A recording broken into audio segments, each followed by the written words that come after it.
Queridos amigos, em primeiro lugar, é uma honra estar aqui. Campanhoto, é um privilégio estar com você aqui, com o Fares, com o Flávio Ars, com o Rui Castro, com todos vocês, com o doutor Volde, que é advogado-geral da ABRH. É uma honra, viu? E é um prazer estar diante de todo o staff de recursos humanos, professores e empresários. Em primeiro lugar, eu gostaria de dizer que minha palestra não é de motivação, é de divulgação científica. Em segundo lugar, eu quero referendar aqui o que já foi dito, que atitudes pontuais não vai resolver o problema.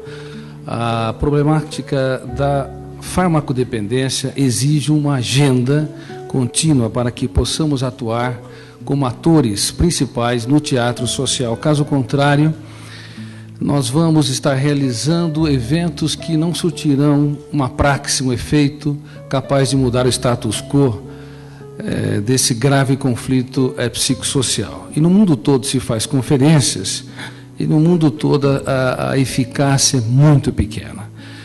Eu vou falar sobre o funcionamento da mente para que possamos chegar a algumas conclusões e depois abordar sobre os programas que nós temos trabalhado.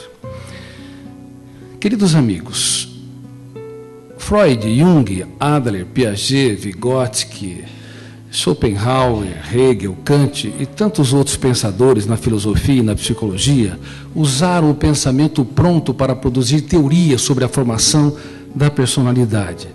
Mas poucos pensadores arriscaram-se a estudar de maneira sistemática como se constrói os pensamentos e como se forma o eu como autor da própria história. Isso gerou uma lacuna sem precedentes.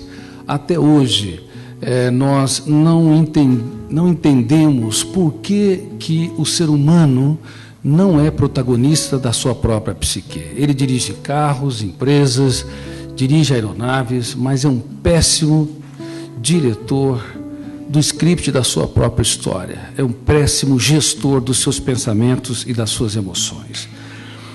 E o fato de nós não termos estudado no passado o processo de construção de pensamentos e o processo de formação de pensadores, bem como os papéis consciente e inconsciente da memória, não estabelecemos ferramentas para que o eu, como diretor do script, fosse maduro, inteligente, altruísta, solidário, tivesse um caso de amor com a própria vida. Isso gerou uma educação superficial. Os professores, sem dúvida nenhuma, são os profissionais mais importantes da sociedade, na minha opinião. Mas o sistema educacional está doente, formando pessoas doentes para uma sociedade doente. Nós estudamos milhões de dados da pré-escola à pós-graduação sobre o mundo em que nós estamos, do pequeno átomo ao imenso espaço. Mas sabemos muito pouco sobre quem somos, como nos tornamos homo sapiens, quais são as janelas na memória que nos escravizam e nos aprisionam no único lugar que deveríamos ser livres. É sobre esse assunto que eu vou falar aqui.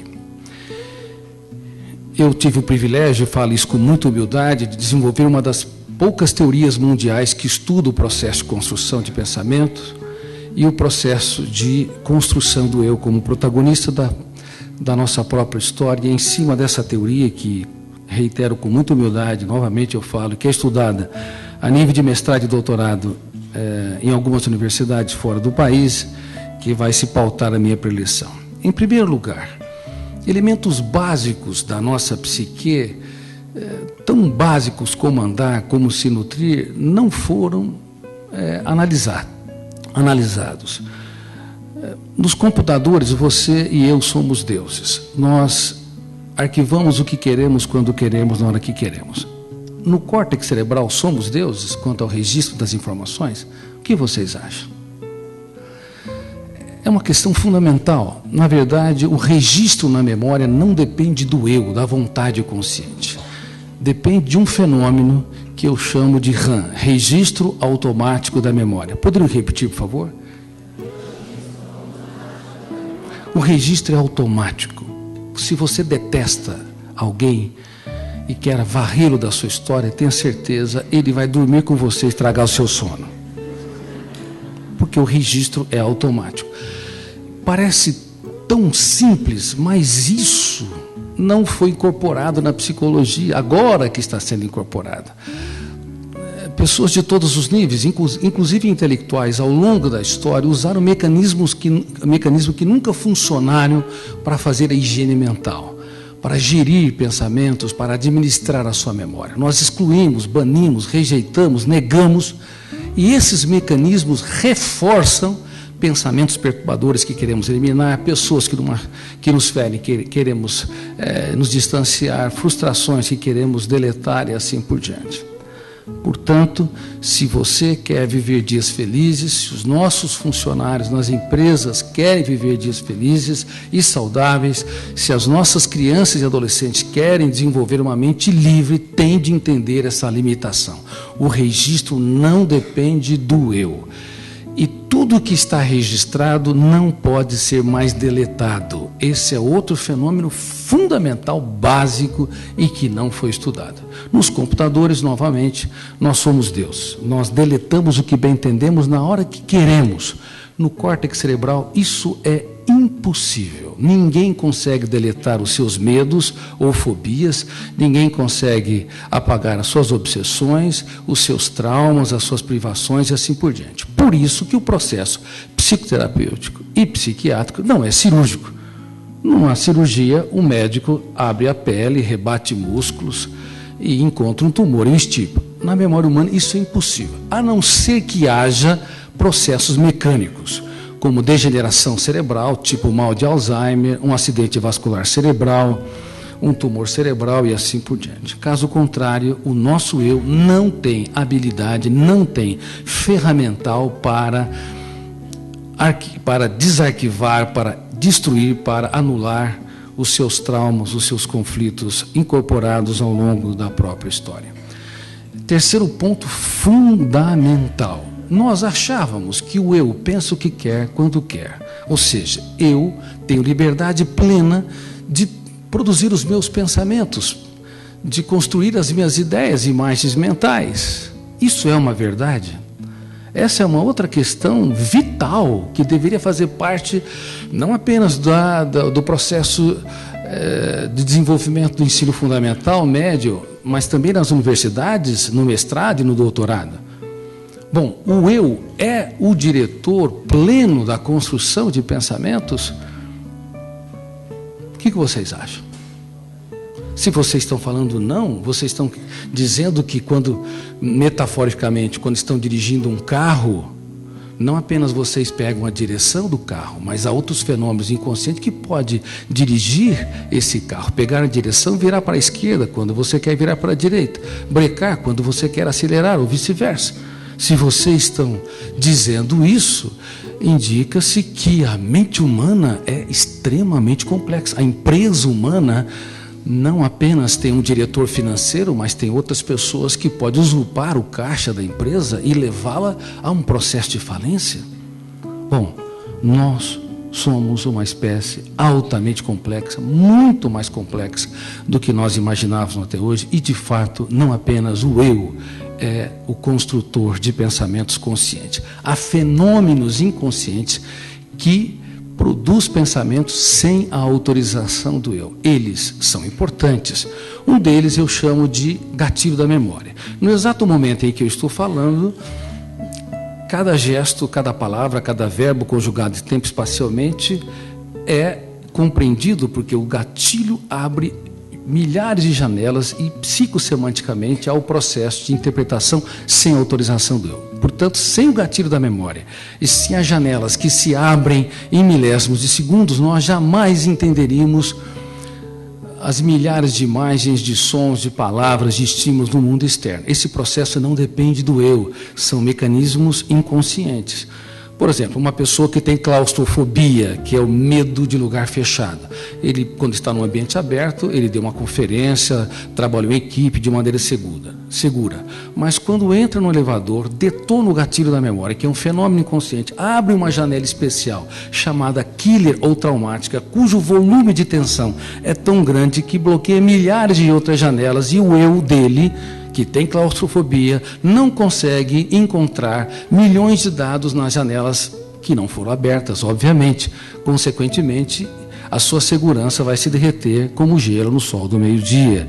Portanto, pessoas inteligentes e cultas podem viver um acidente emocional gravíssimo num foco de tensão. Se tem claustrofobia ou se tem fobia social, vai ruborizar, ter dificuldade de expressar suas ideias em público ou trabalhar em equipe.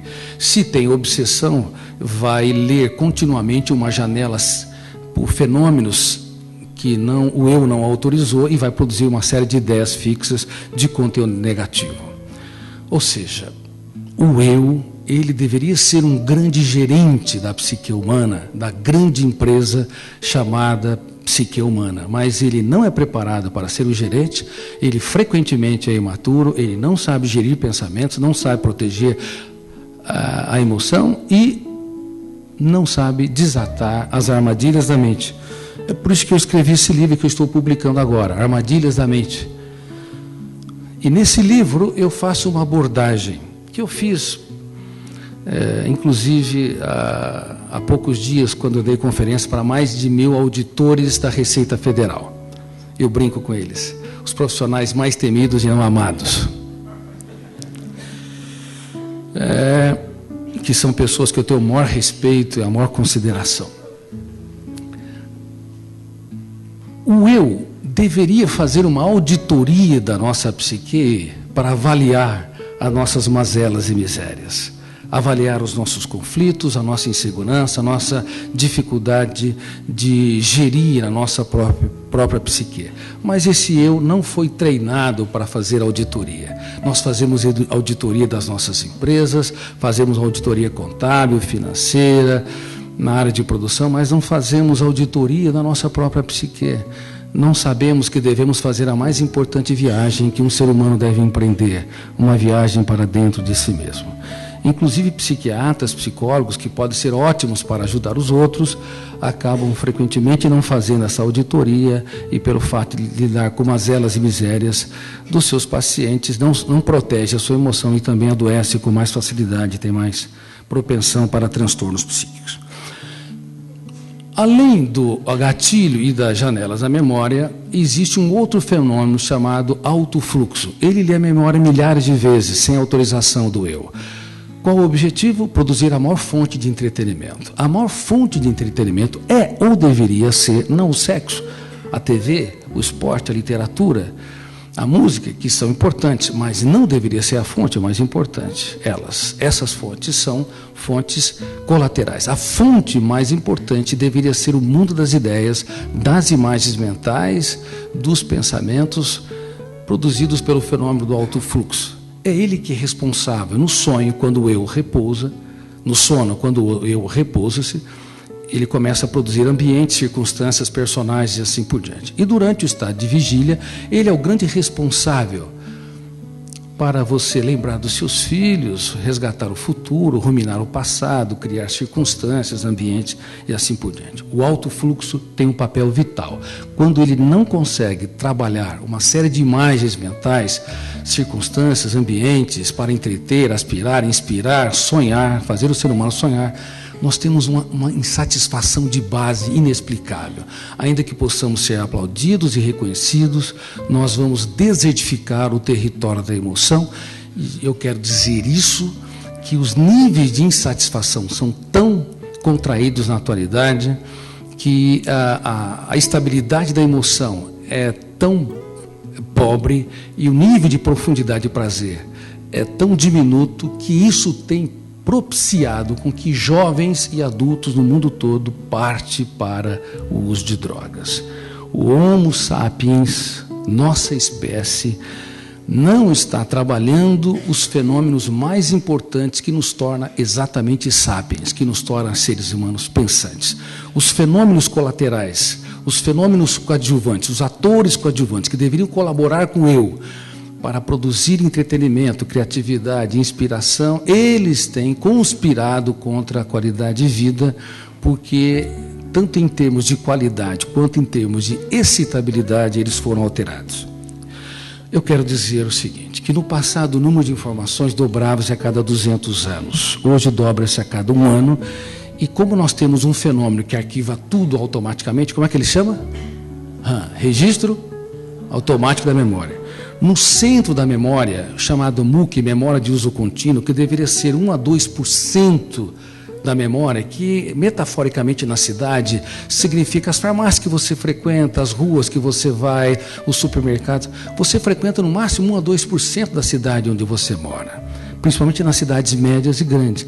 Na memória humana, nós frequentamos uma zona especial chamada MUC, memória de uso contínuo. Mas o excesso de informação na atualidade tem saturado o centro, estimulando o fenômeno do alto fluxo a produzir pensamentos numa velocidade nunca antes vista, gerando uma síndrome que eu tive a felicidade de descobrir e a infelicidade de saber que grande parte da população mundial é acometida por ela e está na base do uso de drogas, uma das grandes causas. Essa síndrome se chama Síndrome do Pensamento Acelerado. Poderiam repetir, por favor? Pensar é bom, pensar com consciência crítica é ótimo, pensar demais é uma bomba contra a qualidade de vida. E eu quero dizer que a problemática drogas é apenas um dos graves problemas que estão se anunciando na atualidade. A qualidade de vida nunca esteve tão baixa. Para vocês terem uma ideia, 80% dos jovens estão apresentando sintomas de timidez e insegurança. E isso é gravíssimo, poderá contrair a criatividade, a mobilidade do pensamento, a ousadia, a capacidade de sonhar, de ter disciplina, assim por diante. 80% dos executivos são despedidos não por falta de competência técnica, mas por falta de habilidades emocionais, do eu como gestor dos pensamentos, resiliência, capacidade de trabalhar perdas e frustrações, assim por diante. Bom, a síndrome do pensamento acelerado, ela está na base de muitos transtornos, não apenas do estresse crônico, doenças psicossomáticas, mas também da farmacodependência e até mesmo de outros transtornos mais graves, como a depressão. 1 bilhão e 400 milhões de pessoas, cedo ou tarde, devem desenvolver o último estágio da dor humana, que é, como eu disse, a depressão. A depressão é o último estágio da dor humana. Infelizmente, o número de pessoas que vão desenvolver ao longo do traçado da sua história é muito grande. E de acordo com o Instituto Social de Pesquisas da Universidade de Michigan, pasmem, uma em cada 2 pessoas desenvolverá um transtorno psiquiátrico, e não apenas depressão. Pânico, ansiedade, farmacodependência, doenças psicossomáticas e assim por diante. Bom, vamos fazer um teste aqui sobre a sua qualidade de vida para vocês entenderem como nós podemos, como nós estamos em níveis dramáticos em nossa saúde psíquica, na nossa mente livre, para também projetarmos por que tantas pessoas estão entrando nas armadilhas das drogas. Sejam sinceros aqui, por favor, levante as mãos. Quem é que sofre por antecipação? Bom, agora eu quero perguntar.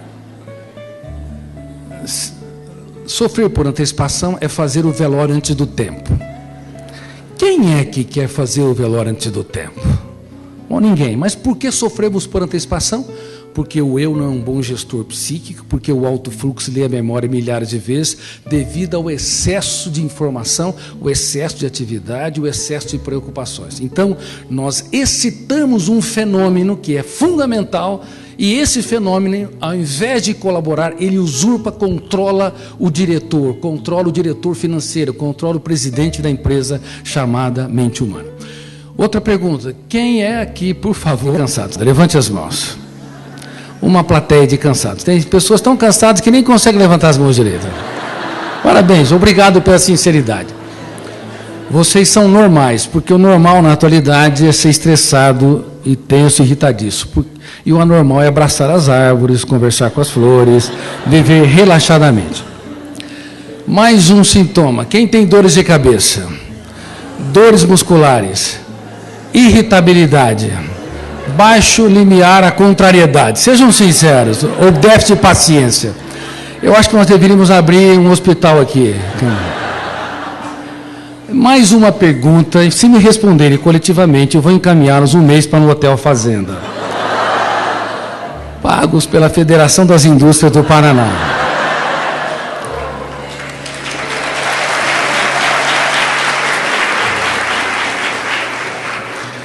favor, quem é que tem déficit de memória ou esquecimento? Levante as duas mãos.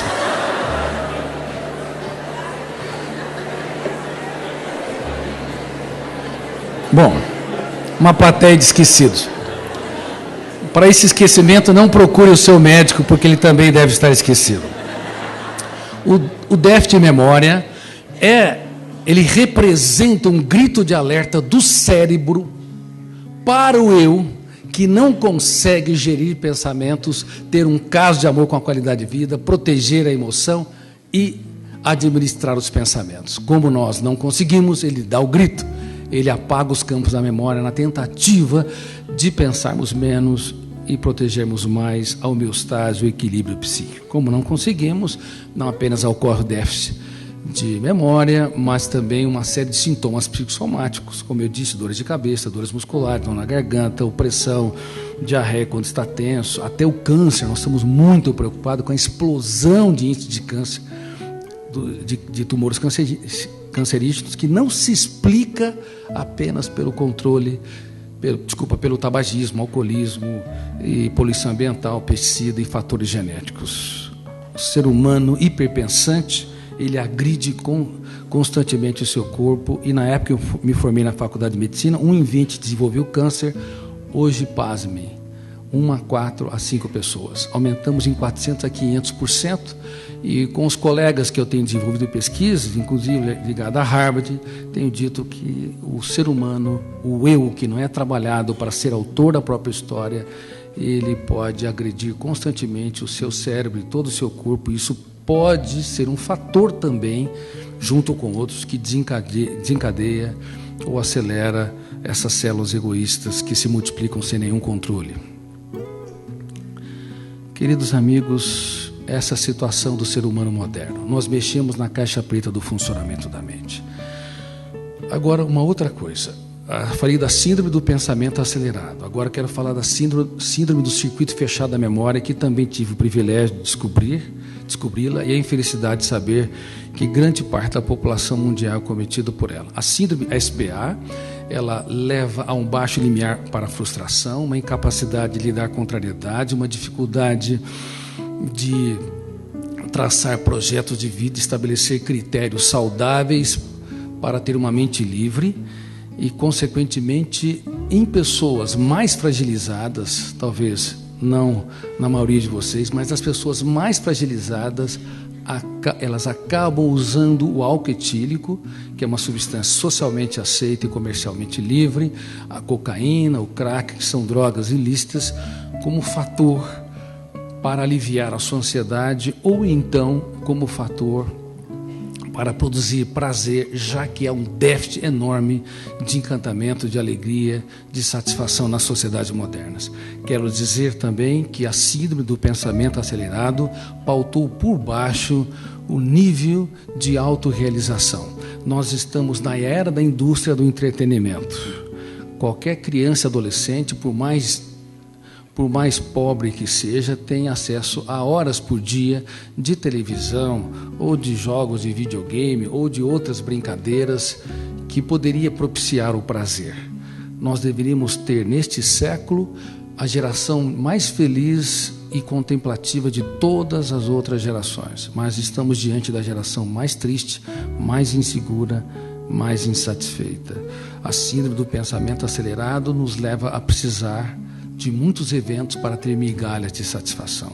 Eu já tive oportunidade de tratar de celebridades internacionais, de pessoas multimilionárias, e eu vi muitos miseráveis morando em palácios, porque eles eram ótimos para a sociedade, mas não eram para si. Eles não aprenderam a refinar o seu eu para fazer das pequenas coisas um espetáculo aos olhos. Eles não aprenderam a gerenciar pensamentos e a proteger a sua emoção. Portanto, queridos amigos, a atualidade, a problemática das drogas, elas devem ser compreendidas a partir do funcionamento da mente. O que está errado? Aonde nós alteramos? Quais são os mecanismos que se tornaram doentios para fazer com que esse Homo sapiens não seja livre? Não faz muito tempo eu dei uma conferência no Supremo Tribunal Federal, e ali eu disse que nunca, numa sociedade livre, quando eu falo sociedade livre, eu falo sociedades modernas, democráticas, Nunca, numa sociedade livre, houve tantos escravos no único lugar que é inadmissível ser um prisioneiro. Escravos dentro de nós mesmos. E a síndrome do circuito fechado da memória, mais do que a síndrome do pensamento acelerado, encarcera o ser humano. Bom, eu disse que o registro é automático e involuntário, e ele forma janelas. Grande parte das janelas são neutras, tem número telefônico, números de endereços das pessoas, informações básicas das empresas, das escolas, e assim por diante. Mais de 90% de todas as milhões de informações estão dentro das janelas que são neutras. Mas há dois grupos especiais de janelas, um chamado traumática, conflitante ou killer, e a outra light, que ilumina o eu, estimula a consciência crítica, a capacidade de se colocar no lugar do outro, a capacidade de criar, de pensar multifocalmente, de racionalizar nossas mazelas. Então, as janelas light são importantes, elas vão definir nossos níveis de paciência, tolerância, generosidade, altruísmo. E as janelas killer, elas têm um alto volume de tensão. Quando você entra lá, o volume de ansiedade bloqueia milhares de outras janelas, fechando o circuito da memória, fazendo com que o Homo sapiens reaja como Homo bios. O ser humano inteligente e culto, ele pode reagir instintivamente, reagir sem pensar e, consequentemente, cometer os maiores erros da sua vida nos primeiros 30 segundos, onde ele está sequestrado por uma janela killer. A síndrome do circuito fechado da memória, então, gera incapacidade de pensar antes de reagir, de se colocar no lugar do outro, de pensar a longo prazo, de ter um caso de amor com a nossa qualidade de vida, de dizer não diante das contrariedades e de não submeter à influência dos outros quando essa influência é doentia. Agora, imagine que os adolescentes, eles estão numa fase onde estão formando a base das janelas lights, e quando existem janelas killer, medo do que os outros pensam, falam de mim, angústia, ansiedade, humor depressivo, naquele exato momento, quando entram numa janela killer e também quando estão debaixo da síndrome do pensamento acelerado, diminui a consciência crítica, diminui a capacidade de ser autônomo, de ter opinião própria. Naquele momento ele cede ao uso de drogas, mesmo que nas escolas falaram-se algumas vezes, não de maneira não profunda, mas abordaram o assunto, os pais abordaram o assunto e assim por diante. Naquele momento que se fecha o circuito da memória, ele não consegue pensar a longo prazo, não consegue ser autônomo, ter consciência crítica. Isso também ocorre com os funcionários nas empresas. Quando estão angustiados, insatisfeitos e presos por janelas traumáticas, eles podem partir para o primeiro uso. E o problema é que uma cocaína, um crack, o volume de estimulação é tão grande que forma uma janela killer especial, não apenas traumática, mas duplamente traumática, chamada janela killer duplo P. P de poder, power, poder de encarcerar o eu e poder de deslocar a maneira de nós vermos, interpretarmos e sentirmos a vida. O killer, o volume de tensão é tão grande que numa outra experiência, quando está angustiado, ou quando pensa nas drogas, quando alguém pressiona, ou está num ambiente social, entrou naquela janela que tem experiência inicial do uso de drogas, e ele fecha o circuito da memória e parte para o novo uso. Portanto, o querido secretário de antidrogas de Cascavel, quero dizer que mesmo bons pais, mesmo educadores maravilhosos, empresários fascinantes, professores, médicos ilustres, podem gerar filhos que aprisionam-se, sequestram-se nos solos da sua memória, porque o volume emocional, volume de estimulação, o grau de ansiedade gerada por uma droga no exato momento em que a pessoa usa, ele pode, por si mesmo, construir essas masmorras intrapsíquicas. O álcool etílico, no entanto, o álcool ele demora cerca de 6 anos para se produzir uma dependência. A heroína gera uma dependência física importante 1 semana depois de injetada a droga.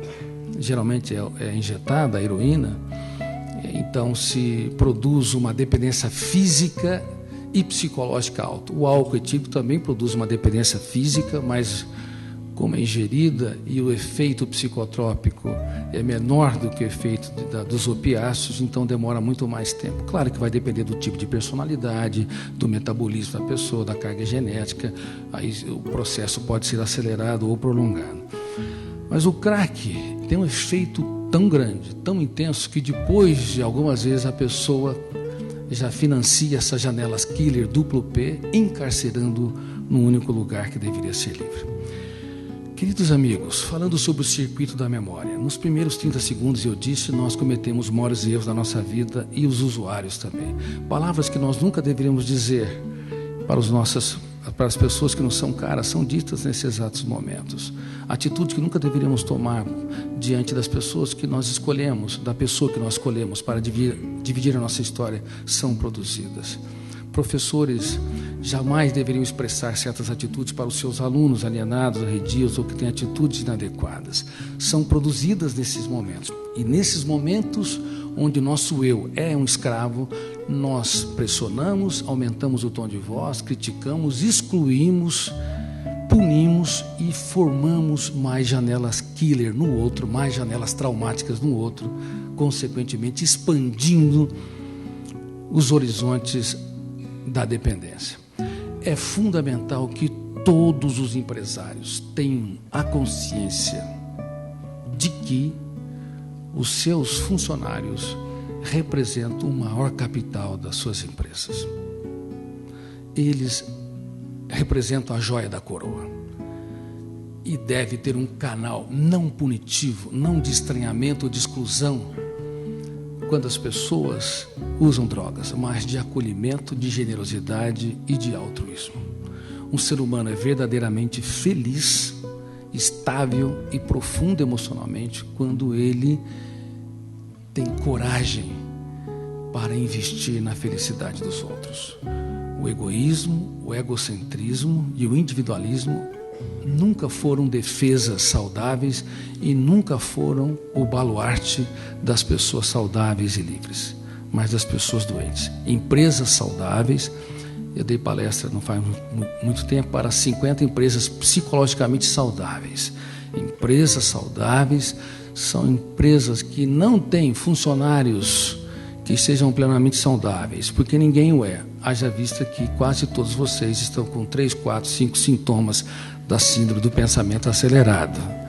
Empresas saudáveis são empresas que investem nos seus funcionários como a joia da coroa, como estrelas vivas no teatro da existência. Empresas que consideram que as suas máquinas, os seus programas de computadores, os seus produtos e seu aporte financeiro nos bancos é o principal capital, elas erraram o alvo.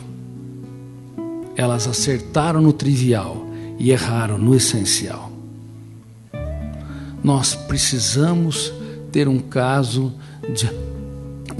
de amor com a humanidade. Precisamos ter um caso de amor com a vida, porque a vida é bela e breve como gotas de orvalho, que por instantes aparecem e logo se dissipam aos primeiros raios solares do tempo. Muito obrigado por me ouvirem.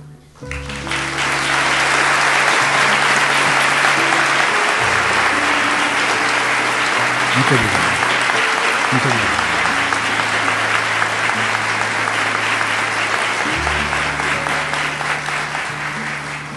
Falando rapidamente agora de 2 grandes projetos. O primeiro projeto chama-se Escola da Inteligência, para entrar na grade curricular das crianças a partir de 6 anos de idade, as funções mais complexas da inteligência, como pensar antes de reagir, expor ou impor as ideias, trabalhar perdas e frustrações, resiliência, gerenciar pensamentos e proteger a emoção. Nós vamos às lágrimas ao vermos os resultados. Há mais de 100 mil alunos já vivenciando o projeto Escola da Inteligência, prevenindo o uso de drogas, prevenindo transtornos psíquicos, debatendo ideias, inclusive melhorando o rendimento intelectual. 1 aula por semana, com sistema lúdico, áudio, audiovisual. As crianças que não conseguem ter paciência nas escolas. O último lugar que elas querem estar é dentro da sala de aula, porque uma criança de 7 anos de idade tem mais informação do que o imperador romano tinha quando dominava o mundo no auge de Roma. Então está super estressado e o professor, com toda aquela metodologia tradicional, não consegue mais encantá-los. Eles não veem a hora de chegar à aula da Escola da Inteligência. Crianças, pré-adolescentes e adolescentes.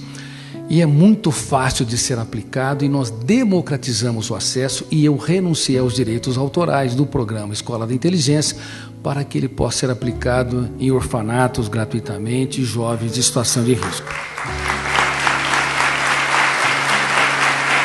Muito obrigado. Quem quiser conhecer o programa, eu vou dar o site. Nós estamos apresentando para o SESI aqui também, pelo Flávio Ars, é www.escoladainteligência.com.br. Só para vocês terem uma ideia, quanto tempo nós temos para fazer higiene corpórea? Tomar banho? A cada 24 horas? Claro que algumas pessoas tomam banho a cada 2 ou 3 dias, ou 4 dias. Outras... Eu já tive caso, eu fiz cerca de 20 mil atendimentos psicoterapêuticos e consultas psiquiátricas. Eu atendi o caso de uma pessoa que tomava 40 banhos por dia. E para fazer a higiene mental, quanto tempo nós temos? No máximo 5 segundos. Produzir uma ideia perturbadora, o teu eu tem de desenvolver a arte da crítica, da dúvida, para reciclá-la enquanto a janela está aberta para o fenômeno RAM não operar o processo de registro, depois nós não conseguimos deletá-la. Aí nós acumulamos lixo ao longo da história. E as crianças estão aprendendo o que nós não aprendemos. Bom, e o outro programa chama-se Free Mind. Free Mind, no inglês, mente livre, emoção saudável. Esse programa Free Mind também desenvolveu ao longo de 10 anos, e ele é plenamente gratuito. Nós temos vários livros, nós confeccionamos através do aporte de várias empresas, onde nós estamos disponibilizando não apenas para as comunidades terapêuticas, mas também para as instituições, inclusive as empresas. Free Mind tem 12 ferramentas.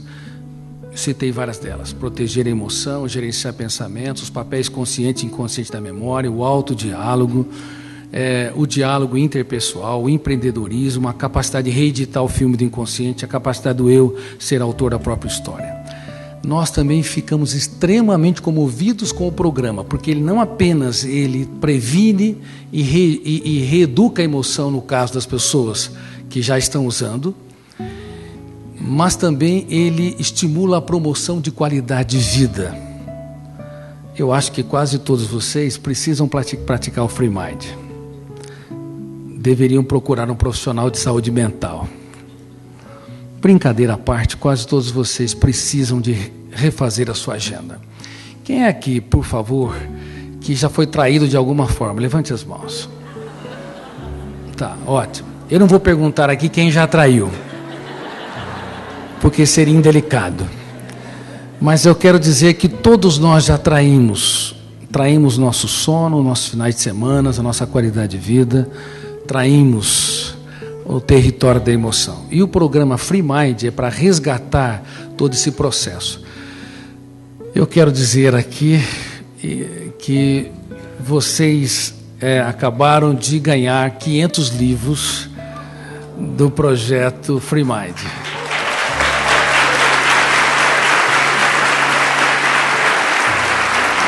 E vocês reúnem grupo de 10, 15 e praticam o programa, é todo auto-aplicável, não precisa de ser um especialista em psicologia, ou psicopedagogia, ou sociologia.